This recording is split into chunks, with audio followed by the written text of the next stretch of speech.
تیاری کرائی ہے ان مصیبتوں کی، موت وغیرہ کی، کسی اور قوم کو نہیں کرائی. جس دن میں نے باجی کو دفنایا تھا اپنی، مجھ سے 1.5 سال بڑی تھیں، she was my best friend. جب وہ ہسپتال میں تھیں، ان کا کینسر بہت زیادہ سیریس ہو گیا تھا. ان سے بات بھی نہ کی جائے. ان کی ڈیتھ سے 1 ہفتہ پہلے میرا ایک پروگرام ہو رہا تھا ملیشیا میں، انہوں نے سیٹ اپ کیا تھا باجی نے. میں نے کینسل کر دیا تھا. ہوش تھوڑی دیر کے لیے آیا، کہتی ہے تم جاؤ گے اس پروگرام میں. میں نے کہا نہیں، میں نہیں جاؤں گا. کہتی ہے میں نے یہ کام تمہارے لیے کیا تھا، مجھے اپسیٹ نہیں کرنا تم نے. ان کی منہ سے کوئی آواز نکلتی نہیں ہے. اب نکلی ہے تو مجھے کہاں جانا ہے تم نے. میں وہاں گیا ہوں، پروگرام ختم ہوا ہے، میں ہوٹل میں پہنچا ہوں، مجھے کال آئی ہے، اللہ تعالیٰ نے بلا لیا. سیدھی فلائٹ لے کے میں پہنچا ہوں. میری فیملی میں کسی کو سمجھ نہیں آئی تھی کیا کرنا ہے.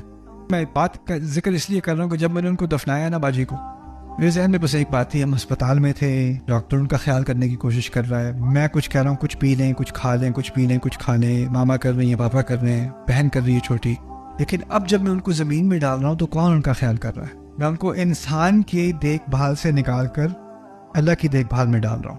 اور یہ الوداع نہیں ہے، کیونکہ جب یہ ہم کہتے ہیں نا کہ ہم نے بھی اللہ کی طرف واپس آنا ہے، تو ہم ان کے بارے میں تھوڑی کہہ رہے ہوتے ہیں، وہ تو چلی گئی. ہم کہہ رہے ہیں اپنے بارے میں. وفات کسی اور کی ہوئی ہے، بات ہم اپنی کر رہے ہیں. یہ سکھایا گیا ہے ہمیں. الذین اذا اصابتهم مصیبہ قالوا انا للہ وانا الیہ راجعون.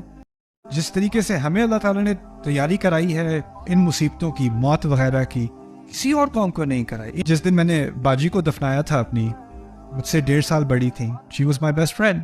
جب وہ ہسپتال میں تھیں، ان کا کینسر بہت زیادہ سیریس ہو گیا تھا. ان سے بات بھی نہ کی جائے. ان کی ڈیتھ سے 1 ہفتہ پہلے میرا ایک پروگرام ہو رہا تھا ملیشیا میں، انہوں نے سیٹ اپ کیا تھا باجی نے. میں نے کینسل کر دیا تھا.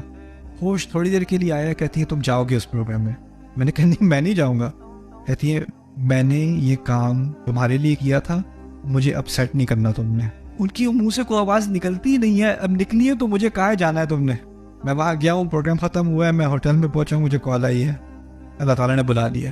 سیدھی فلائٹ لے کے میں پہنچا ہوں. میری فیملی میں کسی کو سمجھ نہیں آئی تھی کیا کرنا ہے.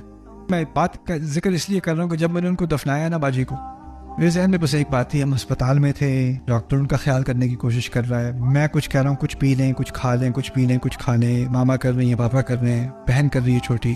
لیکن اب جب میں ان کو زمین میں ڈال رہا ہوں تو کون ان کا خیال کر رہا ہے؟ میں ان کو انسان کی دیکھ بھال سے نکال کر اللہ کی دیکھ بھال میں ڈال رہا ہوں. اور یہ الوداع نہیں ہے، کیونکہ جب یہ ہم کہتے ہیں نا کہ ہم نے بھی اللہ کی طرف واپس آنا ہے، تو ہم ان کے بارے میں تھوڑی کہہ رہے ہوتے ہیں، وہ تو چلی گئی. ہم کہہ رہے ہیں اپنے بارے میں. وفات کسی اور کی ہوئی ہے، بات ہم اپنی کر رہے ہیں. یہ سکھایا گیا ہے ہمیں. الذین اذا اصابتهم مصیبہ قالوا انا للہ وانا الیہ راجعون.